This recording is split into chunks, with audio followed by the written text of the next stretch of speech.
Okay, good evening. Welcome to the Superintendent Contract Subcommittee,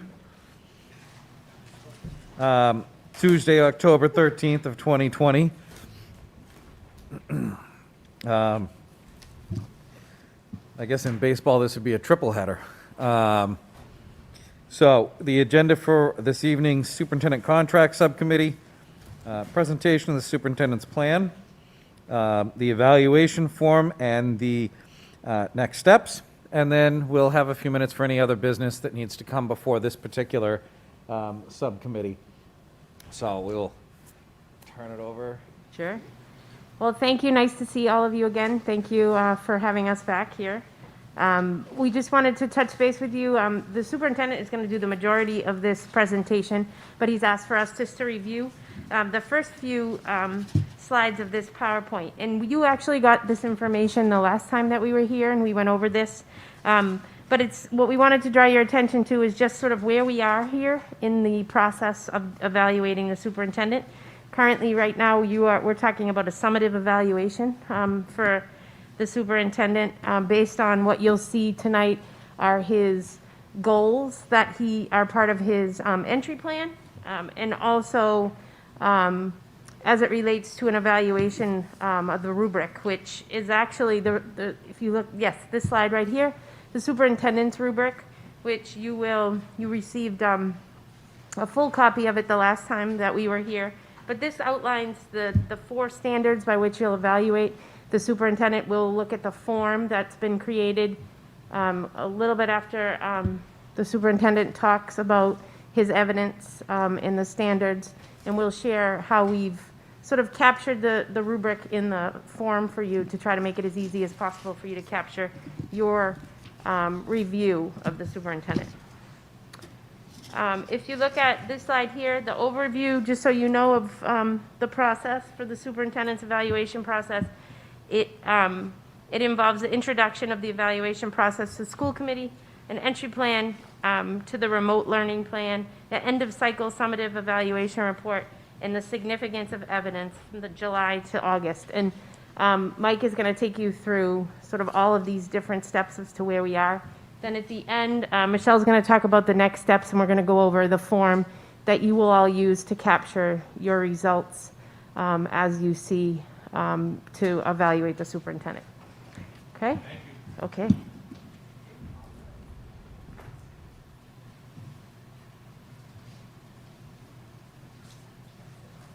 So I'm going to have to look down here because it's going to be hard for me to see up there. So first is the student learning goal. And obviously, I had to ensure that students have access to high-quality instruction in an environment that prepares them for college and career and reflects their perspectives on curricular, extracurricular opportunities, facilities, and other issues that impact learning. The standards, 1 is instructional leadership, standard 2, management and operations, and standard 3, family and community engagement, and standard 4, professional culture.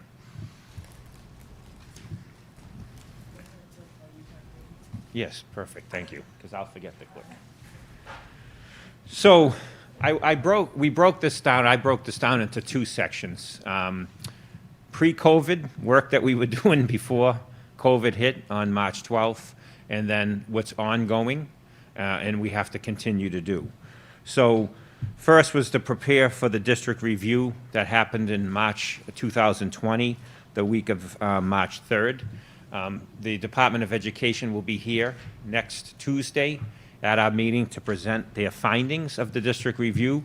I will be getting a final copy of that district review by Thursday, and I will make sure that gets to the committee before next Tuesday's meeting. Also, we had to do a self-assessment, a long self-assessment, and for our district review. It took a lot of planning, a lot of time went into that to gather information and provide it to the Department of Ed, and that happened as well as we were preparing for the district review. As far as things that we did for high-quality instruction, we implemented Amplify Science at the middle school. It was its first year of implementation. We actually piloted the ELA and math curriculum programs at the middle school as well, and hoping to adopt one of those or two of those in the next 2 years. We started a task force with the BEA to look at our middle school schedules, because I know that's something that Mr. Minicello has spoken about often, and a lot of here on the committee has spoken about, that you can go to one middle school and then you can move across the city and go to another middle school, and you could have a totally different schedule.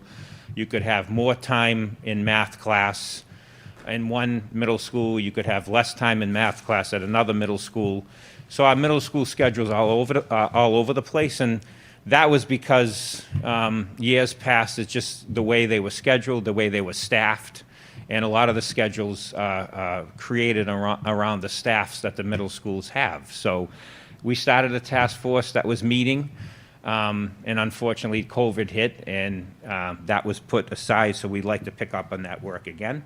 But that's important to make sure we have solid structures and a consistent schedule across our middle schools. We wanted to provide learning experience for all high school students in Brockton, that they're equipped to have skills to be able to move into college or a good career path upon graduation. We secured $300,000 from the Baker and Polito administration to expand our healthcare options for our students here in our Chapter 74 programs. So that was a big grant led by Dr. Murray, Sean Desmond here at the high school. I went after that grant, and the nursing program at the high school, as you know, is top-notch, so we secured $300,000 to actually grow those programs. And we actually had a plan in place with former Mayor Moses Rodriguez, and then with current Mayor Mr. Sullivan, to move our nursing program over to the Shaw Center. That's how we were going to be able to expand it, but obviously, again, this was pre-COVID, so. And then providing ongoing high-quality professional development for teachers and administrators, focus on instructional strategies that are desirable for high-needs students. So we need to continue to, there are professional development teams that have to get back on track. That's in our last contract that was negotiated with the BEA. So Kim and I are working to put our professional development teams back so we can continue to move this work forward. So ongoing work is to continue to work with our 6 elementary schools and 4 middle schools, and now it's 7 elementary schools and 4 middle schools for our turnaround work. That obviously is going to be part of moving into my new strategic plan, or the district's new strategic plan. We have to continue to develop and communicate clear goals and shared expectations of instruction, and this ties to you have my entry plan. As we were going through that, it was going to lead to the new strategic plan, which needs to be updated, needs to be more focused, and obviously COVID hit. And what we wanted to do also was wait for the district review to help build the new strategic plan, which is the strategic plan is the blueprint for the district. As we know, our MCAS scores have been low, and we have fallen in the group of the 9 urban school districts. We used to be number 1. As you know, part of that is due to the issues we've had with funding and staffing and class size and lack of materials to be able to purchase. So, but still, we have to get back to where we belong, as at the top of the urbans. And that takes a new strategic plan, a new focus plan, and a new blueprint for the district that obviously is going to focus on teaching and learning and giving our teachers not only the tools, but the training, professional development they need, obviously, to move us forward, because that's where all the work begins, is in the classroom. And then continue to close achievement gaps that currently exist amongst our students. So,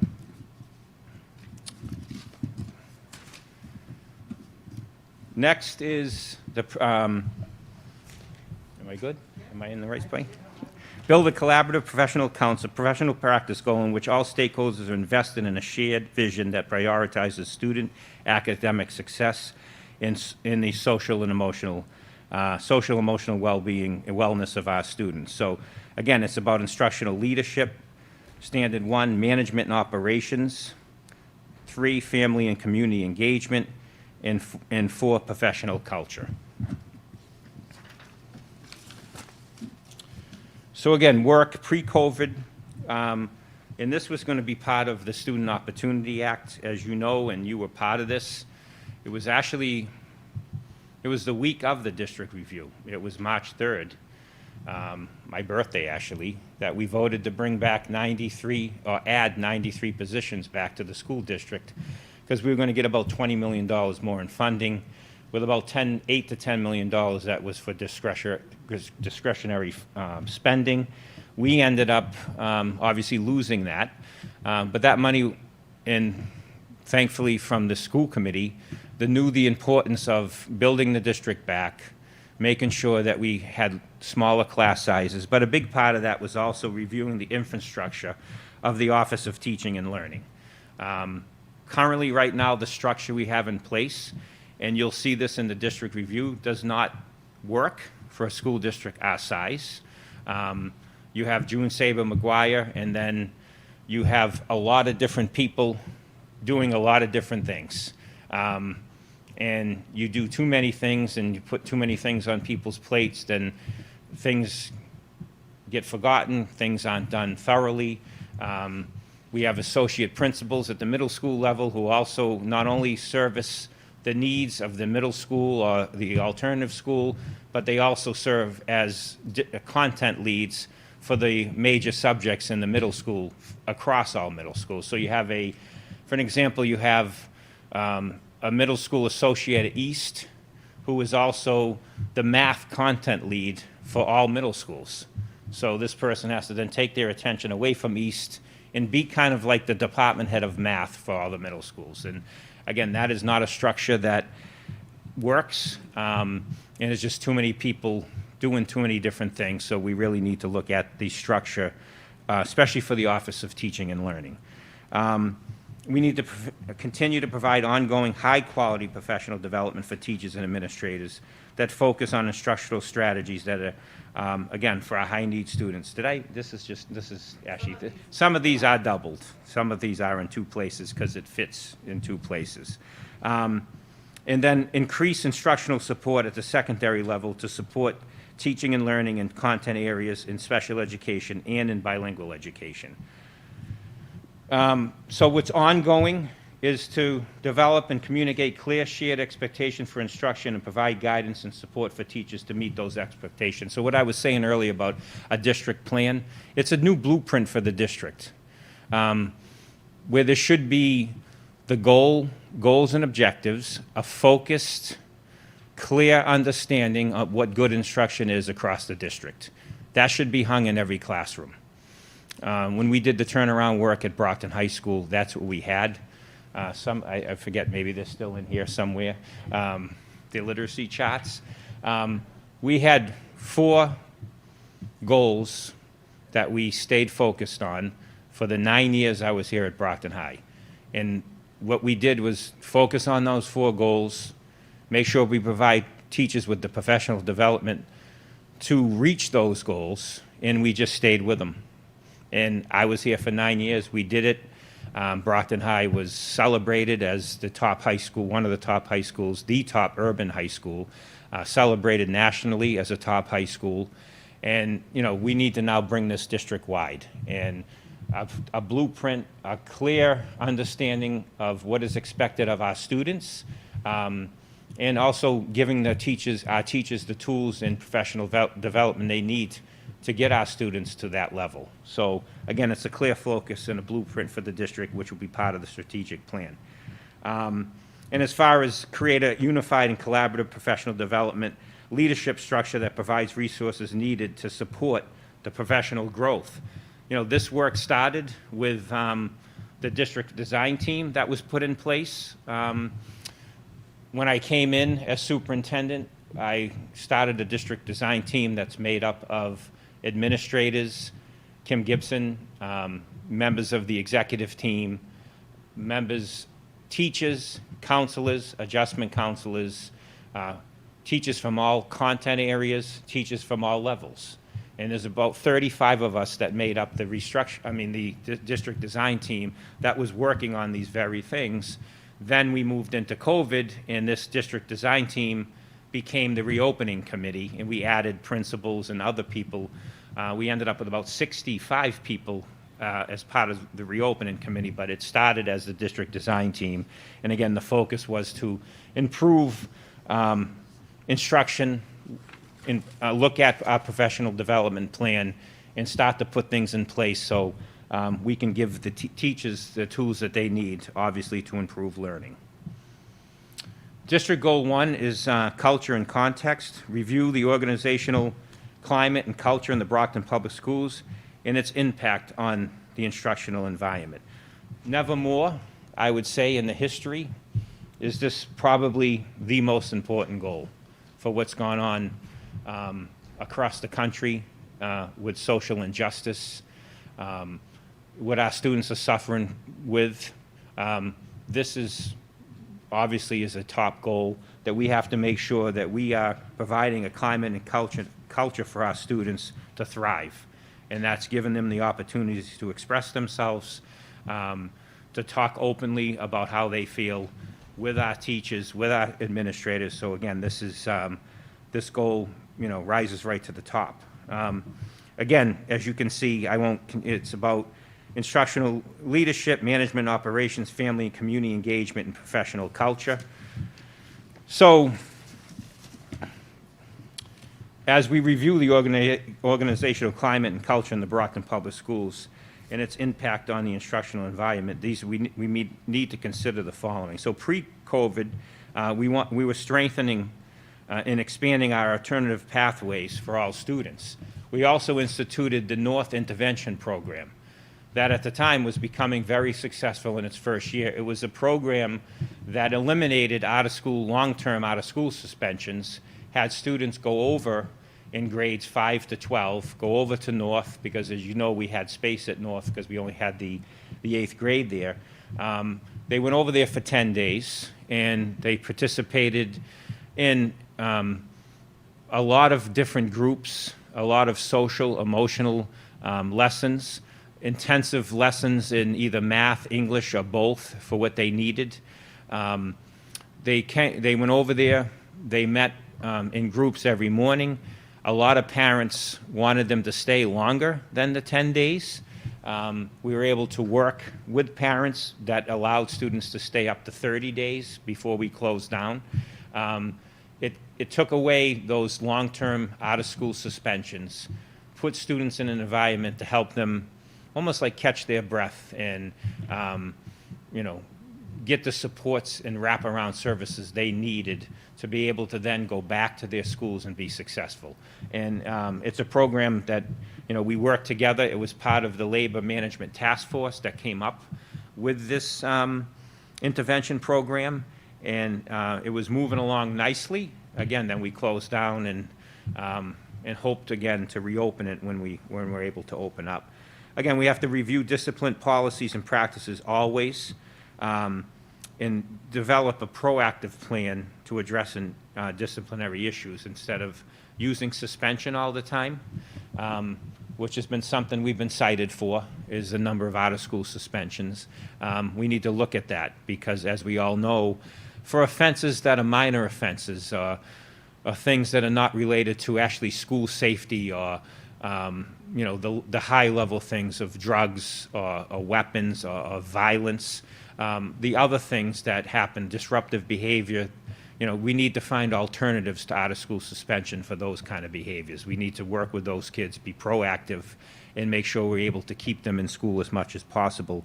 Because as we all know, the more students are suspended, the more apt they are to fail and then drop out and stay back and then drop out. We need to work with our students. Before the close down, I was meeting with students at Brockton High twice a week. The mayor joined me a couple times to get their perspective on how they felt about school, how they felt about their environment. and how they felt overall about their education in the Brockton Public Schools. I wanted to expand that to meet with students at the middle school level and also at the elementary level, but again, COVID hit, so that's something that's all ongoing. We're going to continue to explore and evaluate our equity, diversity, inclusion efforts. As you know, this is so important, and this goes hand in hand for what the school committee did as far as creating a subcommittee to deal with this. And it's equity, diversity, inclusion, and race subcommittee. Did I say it in the right order, Cynthia? Equity, race, diversity, and inclusion. Thank you. So, again, with the help of the school committee, we'll continue to work.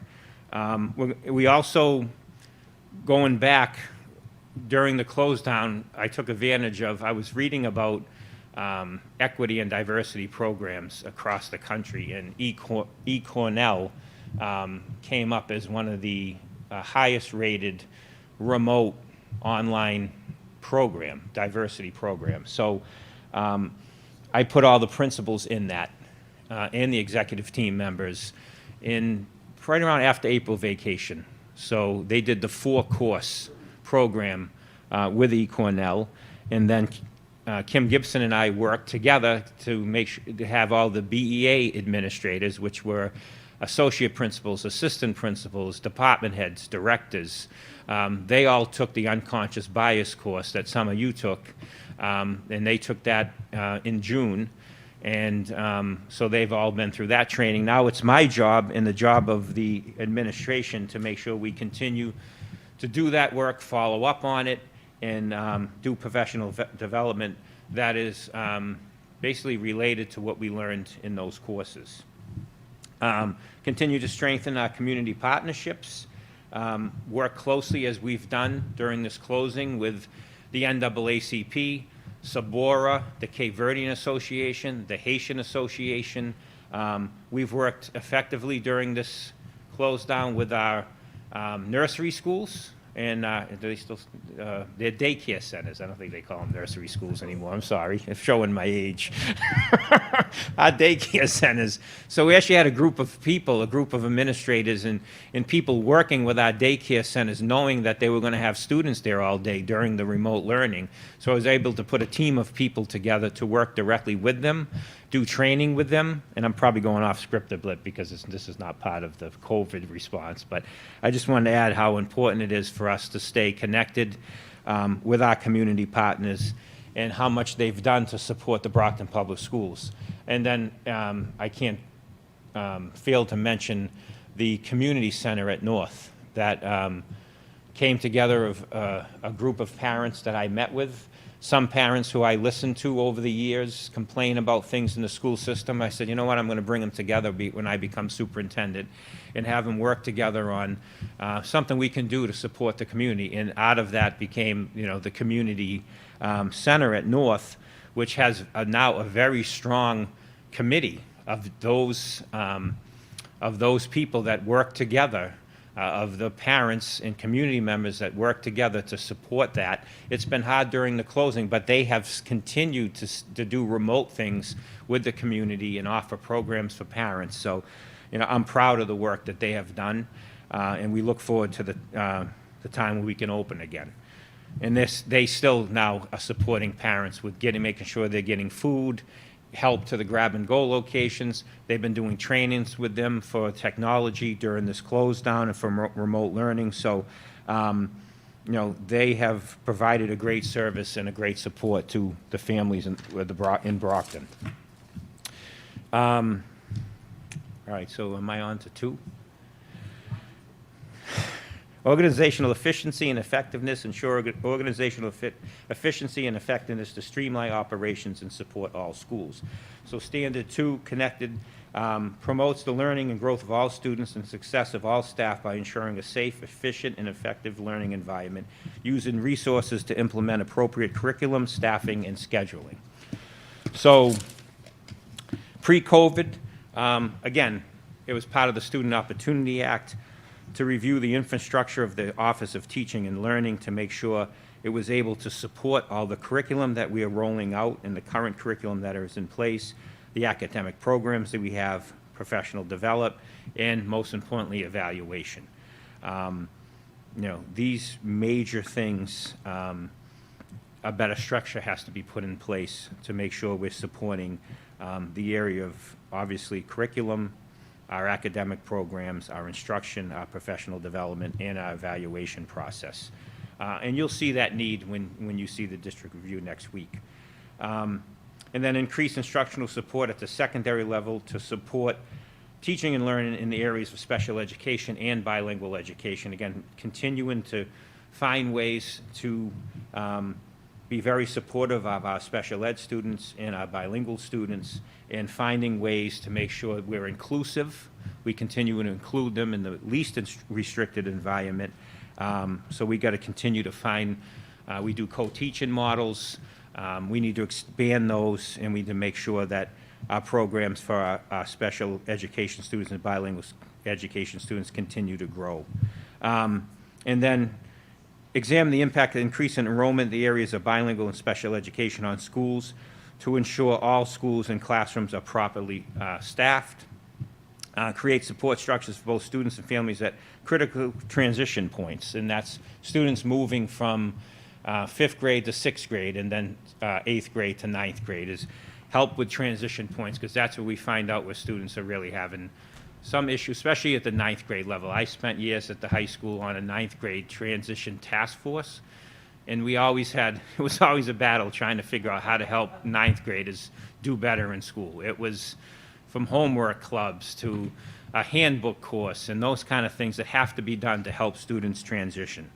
And again, continuing to coordinate professional development so it's consistent and coherent among the schools, the grade levels, and to maximize our resources and support and professional development. And then increase our capacity of instructional technology to meet the demands of the 21st century teaching and learning. And as you know, pre-COVID, we were nowhere near where we wanted to be in this area. But obviously, as you know, we've come a long way. District Goal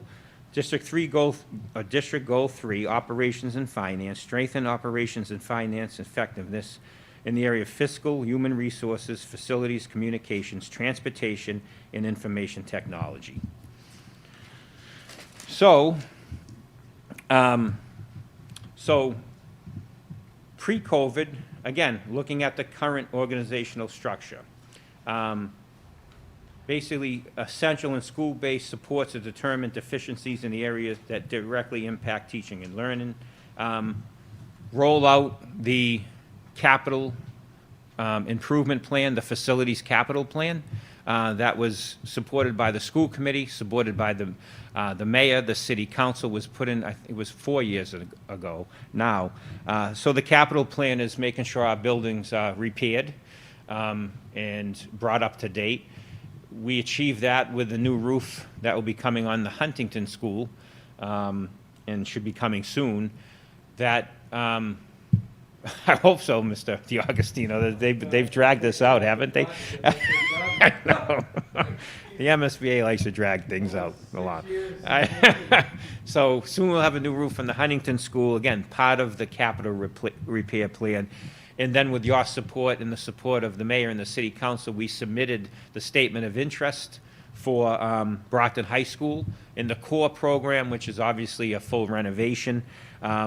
We just had a phone call, Dr. Cobbs and I, last week with the MSBA, so that is moving ahead.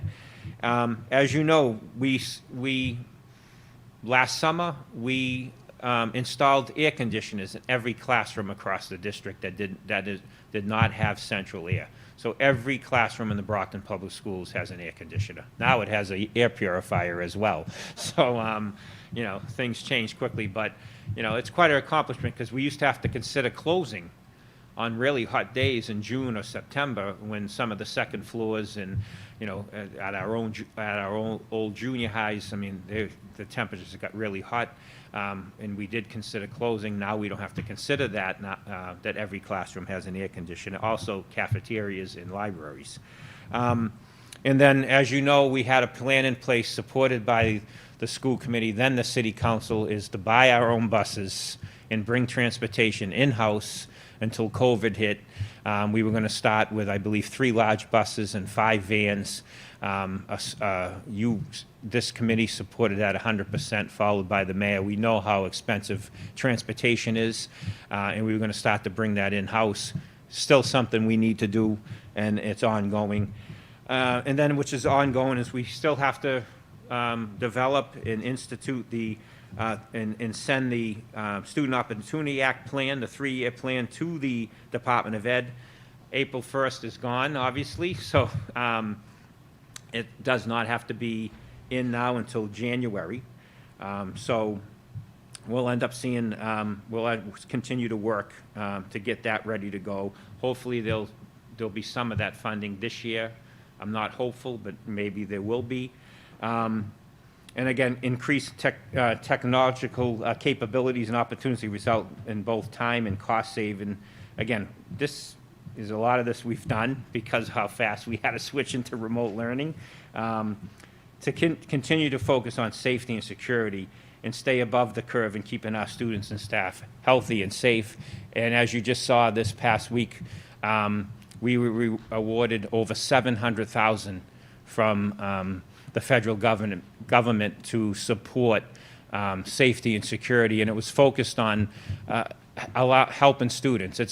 It's not just door locks and cameras and walkie-talkies. This is about working with students, their families around mental illness, about struggles they may be having, to try to, stop violence before you need a camera, or before you need a walkie-talkie, or before you need anybody to have to come in and intervene. It's basically working with families to support them, and that's what this grant is focused on, which is great. And again, continue to work with the MSBA, as we started with Brockton High School. As you know, as we move forward, we'll continue to put things in place to make sure we have other capital repairs.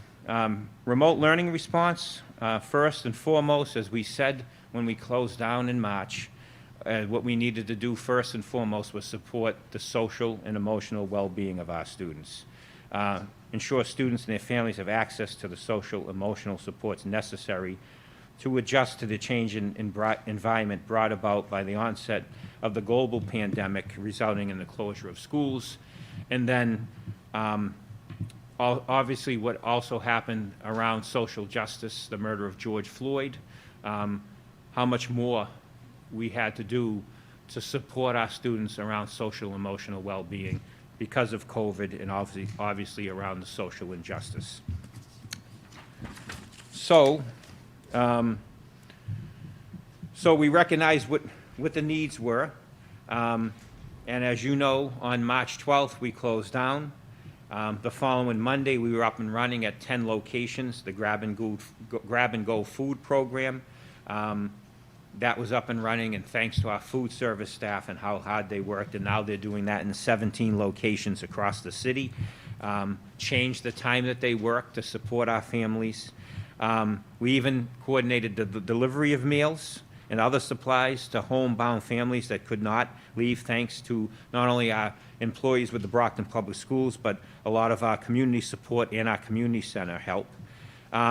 We organized the return of student medications and medical supplies that were at schools, and medications that are very expensive.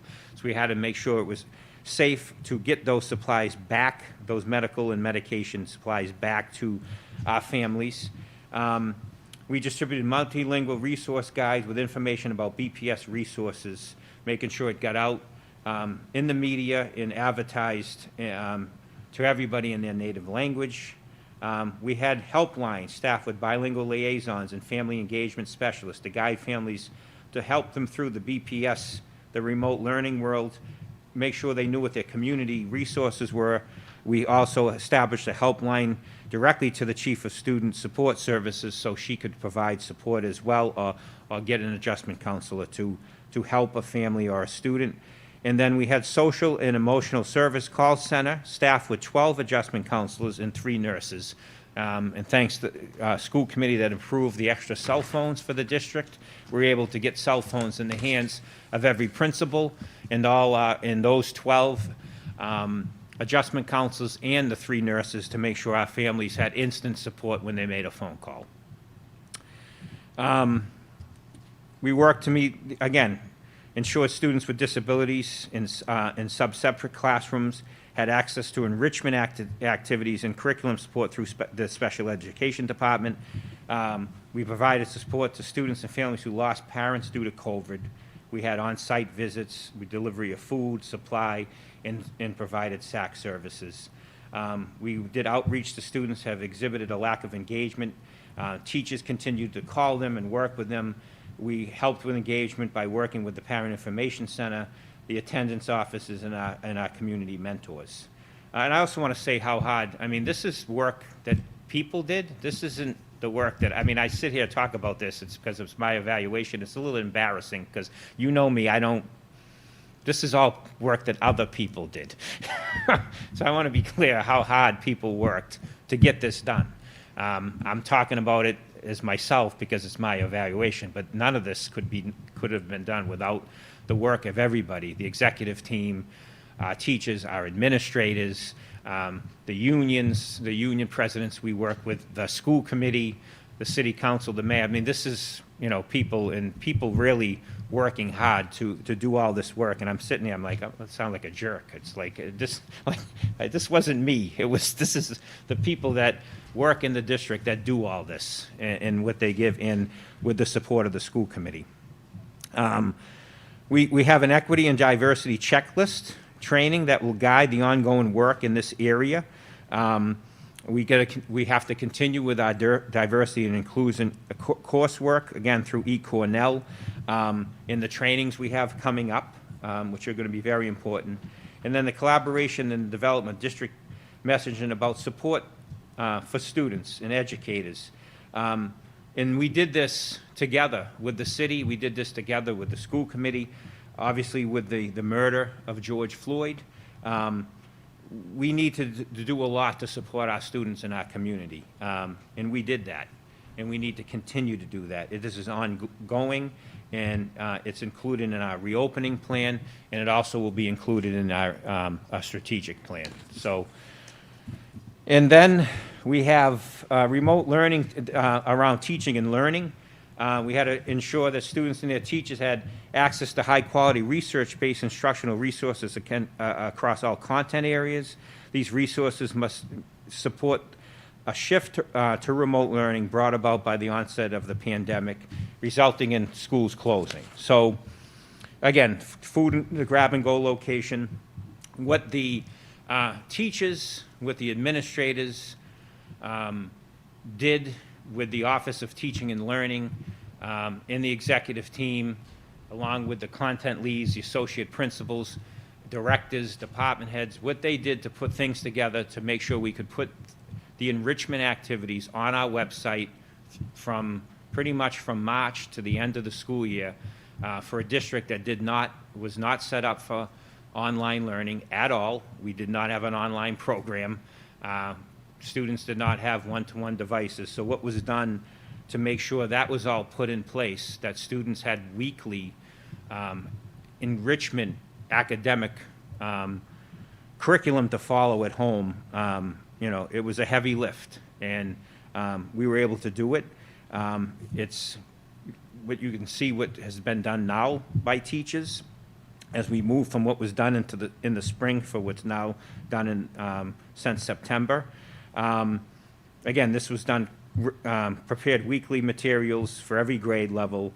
We had a learning at home homepage. Curriculum leaders continue to identify the resources for teachers and students that needed to align with the current district-based curriculum programs. And again, we partnered with our unions. I think Kim and I did, Kim with us, we did, I think, 3 or 4 MOAs in the spring. And again, that's, you know, the support of everybody in the district and MOAs actually with every union. So we appreciate the work and the partnership we have with the heads of all our unions, and that's obviously very important. Again, in expanding into teaching and learning, expanding the professional learning opportunities for teachers in the remote use of district-based curriculum programs, We partnered with multiple vendors to provide open access to online learning platforms for all students and teachers. We added Edgenuity to grades 6 to 12. It didn't exist. We wanted to make sure that last spring, parents had the opportunity, students had the opportunity to take classes and really challenge themselves through Edgenuity. And before, again, this was all before July 1, we did adopt a learning management system, Schoology, with the work of a task force to have a consistent teaching and learning platform across pre-K to 12. That's in place, being used mostly at the elementary school. Teams is being used 6 to 12. Some teachers are using Schoology. As we move through this year, we'll be switching over more to Schoology, but always keeping Teams, because a lot of our teachers and administrators have become excellent in the use of Teams and Zoom, and again, the work that they have done to prepare themselves to teach. Being an administrator in this remote world is amazing, because it is the hardest work they'll ever have to do. And then communications, operations, and technology. Again, food service, bargained with local unions to adjust the work schedules, secured buildings, and we created a plan for cleaning and disinfecting. We partnered with the mayor's office and the Board of Health to have a COVID testing site at Brockton High School. Through the hard work of Troy Clarkson, Aldo Petronio, and the mayor, everything that they did to make sure we're getting full reimbursement through the CARES Act for all our PPE equipment and a lot more. And also the 12,000 laptops that were purchased through this.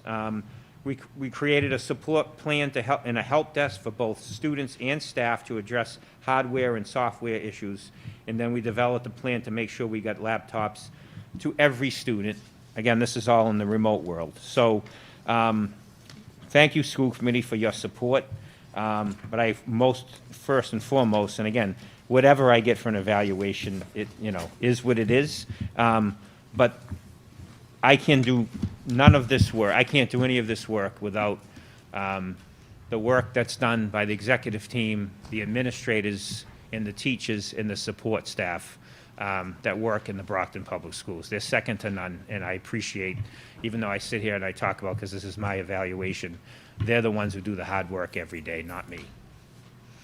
So that's it for me, and unless you have any questions, and I'll let Harry and Michelle wrap it up for what the next steps are, correct? There was just one really important piece of information I wanted to share that wasn't reflected or captured on that, and I want to thank Mike and Kim for stepping up. Brockton, of course, was ravaged by COVID. We only had one health nurse at the Board of Health. With contact tracing, it was nearly impossible to do that. So I called Mike and said, Mike, is there any way that the school nurses can help? And without even hesitation, he said, let me call Kim Gibson and see what we can do. And it was like 6 to 8 nurses were there the next day, Board of Health contact tracing. So that's something under the leadership of Mike that wouldn't have happened without the synergy between Mike and the BEA. So thank you publicly, and that should be reflected as well. Thank you. All right, thank you, Superintendent, and thank you, Mayor. And if I may, I just want to throw in real quick before we move on to the next agenda item for the evening. While I appreciate the superintendent's humility, and you are right, it's a total team effort. At the same time, they all have a leader that they believe in, and those are comments I've gotten from people who work in the Brockton Public Schools.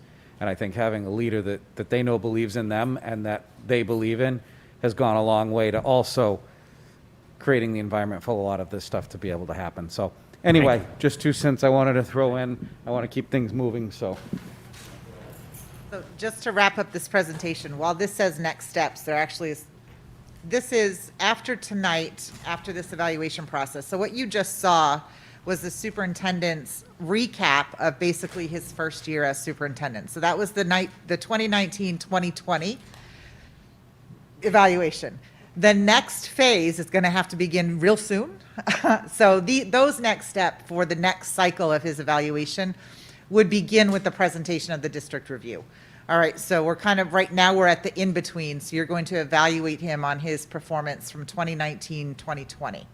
And Carrie's going to take you through the form that we worked to create for you to help facilitate this process. And then I'll kind of talk about the technical behind the scenes legalities of what has to be done. All right? Where do you want me to go? What do you want? Oh, the form. So you actually have a hard copy of the form in your packet because I think it's important for you to kind of see how it's set up.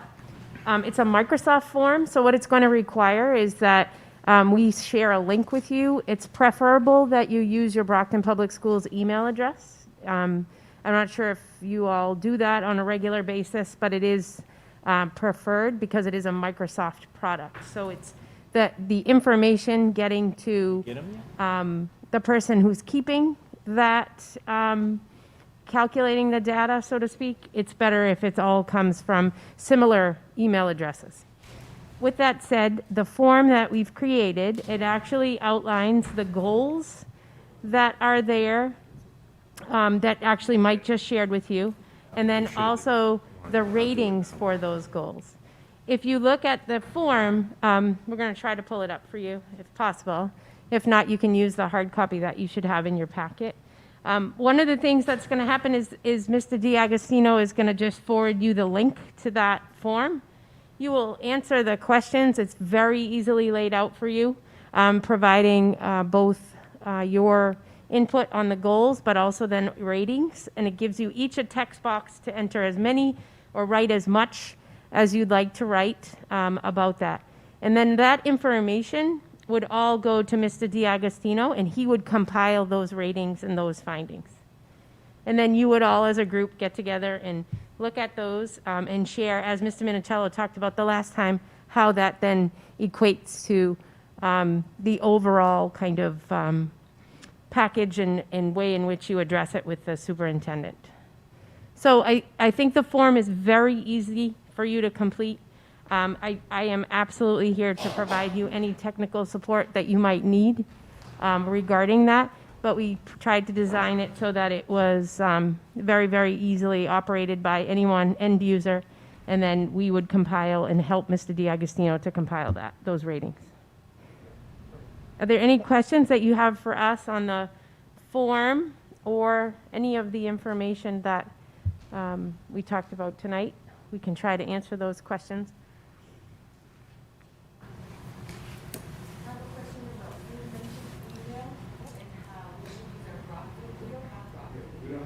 Yeah, you'll have one by Friday. Oh, okay. Look at that. That is service. I just, Yes.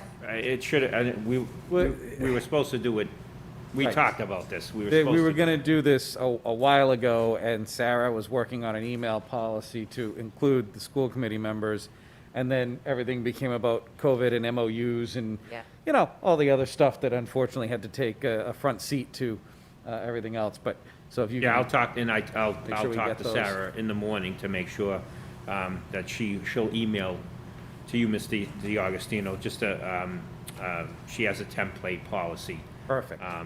That you can get out to the members, and All then right. you'll have so what will happen is There it is. Melinda will Nice. put the information in your packet. We'll also email it to your current email addresses we're using, which would give you your new email address name, which would be your name at bpsma.org, and then obviously your login information will all be in that. Right. And something everybody should consider, and we Hey, can you talk use about your- this later, but you don't- is maybe you those use your city. Gmails and all the other ones that you Yeah, have, yeah. maybe just forwarding those to this address, because that way there's a legal record created that's being backed up and kept by the district, which was part of why Sarah and I had even started on this conversation of, because we're, for a Freedom of Information Act, we're supposed to have all these records. Well, committee members gone who took their emails with them, right?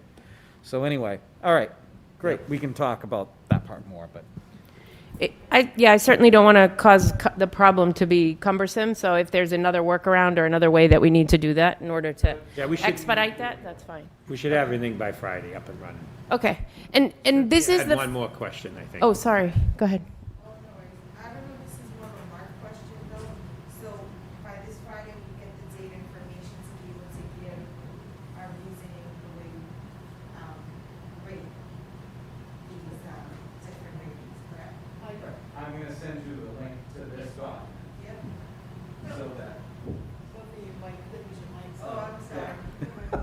But Right. I guess what I'm talking about, so I got the link to the document, but then we also talked about last time we met that we were gonna get data information compiled, like of minutes and all the proofs to be able to give him feedback according to Right. that information that was gathered.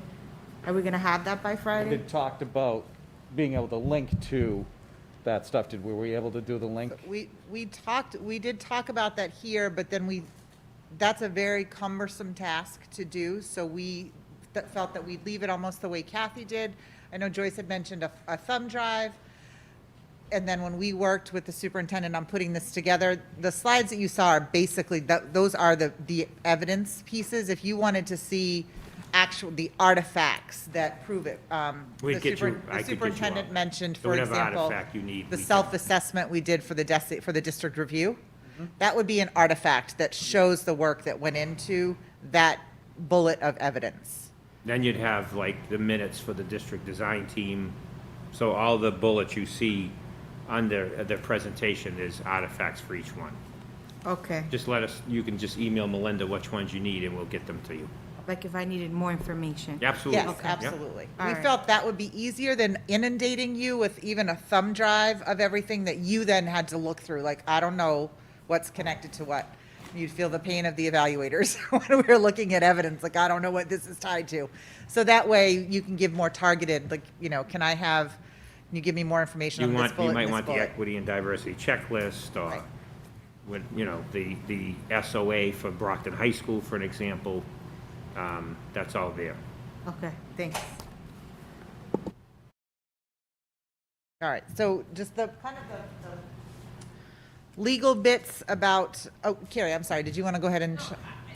If there are no questions on the form, I know you have a hard copy, but you can also see it up here, the way in which the questions are all designed. It's very easy. You just select one answer for each area, and then each question also has the opportunity for you to write a narrative piece to it. And again, this just gets exported all to Mr. DiAgostino, and he would compile all of those findings together.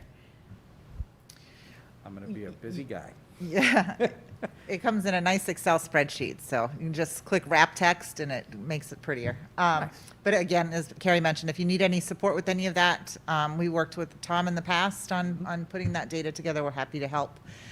You'll notice that in the presentation, the superintendent had his goals and also connected his goals to the standards in the rubric. So for example, some goals were easily linked to all 4 standards. Some goals were very tied to 1 or 2 standards. We've done that in the past with Superintendent Smith because it makes it easier for you to see the connections and not having to try and evaluate things in isolation. So if you are, if you determine that the superintendent is making progress towards his student learning goal and his professional practice goal, then he's also making progress towards meeting those standards or proficient in those standards. So we tried to help you kind of capture it that way so that you're not trying to rate goals and then, oh my gosh, now I've got to go figure out the standards. This way you have standards and goals together. But again, we're happy. You can reach out to any one of us, to Carrie and I, and we're happy to help and walk you through it if you have any questions at all. We can do that. Just a reminder about when you are determining ratings on these standards, the ratings are exemplary, proficient, needs improvement, and unsatisfactory. From DESE, it is not recommended that a superintendent in his or her first year receives a rating of exemplary, as those ratings are reserved, and this is their language, for performance on standards or indicators that exceed proficient and are worthy as serving as a model for others. Just something to keep in mind. You can certainly do it. That is your well within your purview, but DESE also does state that ratings of exemplary or needs improvement and unsatisfactory require specific evidence to support that claim. So you're making a claim of exemplary or a claim of unsatisfactory, you've got to make sure you have feedback that supports that claim. Whereas proficient is the expectation, you don't necessarily have to provide as much feedback. Although we all know as educators that feedback is what drives improvement. So Just something to keep in mind there. The other item becomes, once you complete this process, you've completed the form, Mr. D'Agostino has all of the information and has compiled it, you then have to evaluate the superintendent publicly. That cannot happen in executive session, so you would just simply schedule another superintendent's superintendent's evaluation subcommittee meeting so that the public is able to see that. You could do it at a regular school committee meeting too. It all depends on your agenda, but from the meetings I've watched, you have pretty full agendas, so but something to keep in mind. Your individual evaluations of the superintendent are public record, just to keep that in mind as well. They do fall under public records law. And you, again, Mr. D'Agostino, you will take all of those, complete the completed evaluations, and compile an aggregated evaluation. And the law does allow you to reach out for support for that to an admin assistant or eval specialist, should you want any assistance with that. And then finally, the last 2 pages of the document that you received from us last time that outlines the superintendent's evaluation process. It does give you a little more guidance on step 5, which is the step of the cycle that we're in, the summative evaluation. Support your ratings with written comments, cite the evidence that you felt was most compelling to support that rating. You have to rate every goal, every standard, and then an overall rating. So you have, the superintendent has 2 goals, a student learning goal, a professional practice goal, and 3 district goals. The response to remote learning was just to demonstrate to you the work that he led during, basically from March 12th on, and just how he responded to that, since it kind of, while it was aligned with the goals, it was really separate work from the goals that he had intended in the entry plan that he had submitted to you. I think that's basically it. Do you have any questions for Carrie and I? Can I ask, because there was some question about this at the last meeting, and so I want to make sure that everybody's clear on it. What are the, as I understand it, I should say this, as I understand it, the Superintendent Contract Committee can only go into executive session if we are actually negotiating a contract. Is that? Correct. Discussions of salary issues, contract issues are executive session. Evaluating him Right. is public. That's a public meeting. Now, when there's a formula that was worked out in the, Yes. that occurs in executive session. And that's what I wanted to make sure I covered. So that piece of it is okay, and the formula means Yes. X, that we would go into executive session before we actually have that conversation. Yeah, so you can, publicly, you would say, you've evaluated him, this is the progress towards his goals, this is how we've rated him on the standards and overall, here's why, and then when Then you. go into executive Then you session. go into executive session to discuss what that rating means in terms of a salary increase, if Gotcha. that's. That's what I thought. All right, I just Yeah. want to make sure that Yes. I and the rest of us were all clear on that. Okay. All right. Correct. Great. Anyone else? All right. You're welcome. Hi, Judy. Yeah, so you'll have an email address by Friday, and then any evidence you need that is under those bullets, just email Melinda, and we'll make sure we'll get that out to you. And if for some reason the document's too large to put in a email, we'll put it on a thumb drive and have it delivered, like we do with the packets.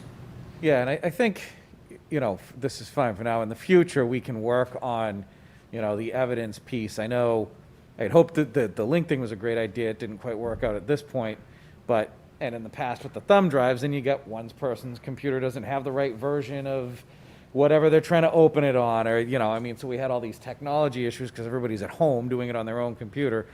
So there were those challenges. So we'll work on that, maybe for subsequent evaluations. But for now, I do like this tool, the way it's set up, and I appreciate the work that went into this and everything you guys have done to help us get ready for this and will do. to help the committee and myself be successful at doing this, so really appreciate everything. I would recommend moving forward to make that, the linking of evidence easier, is that we use Teams I agree. so that we can post, or the superintendent and his team can post the evidence there for you. Right. The forms, everything operates in Office 365, and again, you know, there's many of us in the district that can support the school committee. Certainly people who are much more proficient than I, but with doing that, so we can, the superintendent can certainly get you some support on learning Teams. Yeah, we could Just do the in- training. We can actually have a training for Yeah, you. We'll We- work Yep, on once that you get for- your email addresses, we for can. future process to just Yeah. streamline that And piece. just, but- it would be very simple use for school committee. You wouldn't have to, it's more of a professional learning community than a class, Right. so much less involved. And you're doing a great job with proficiency, so don't worry about that. You're doing wonderful. You're right, really. All right, anything else? Okay, oh, Ms. Asak. Just a quick question. So we will have our email addresses, our new ones. Since we're going to be meeting next Wednesday, can we sneak in a quick little tutorial on Teams for those that don't work with Teams? Because our report to you is early November, correct? So we really Yeah, I don't could- have We could time. have Ethan and Kevin DePont here. Just walk us through it. We bring our laptops.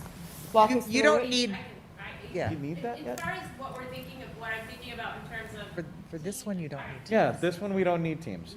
it's basically, okay. We're talking about a future, yeah, we're talking oh, about in okay. the future, and that would be. Yeah, have 'em- Oh, okay.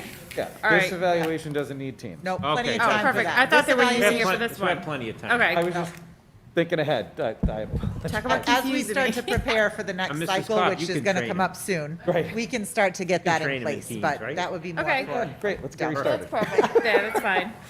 I thought it was for this one. All right, thank you. Anything else from the committee? All right, I don't have any other business. Anybody else got any other business for Superintendent Contract Subcommittee?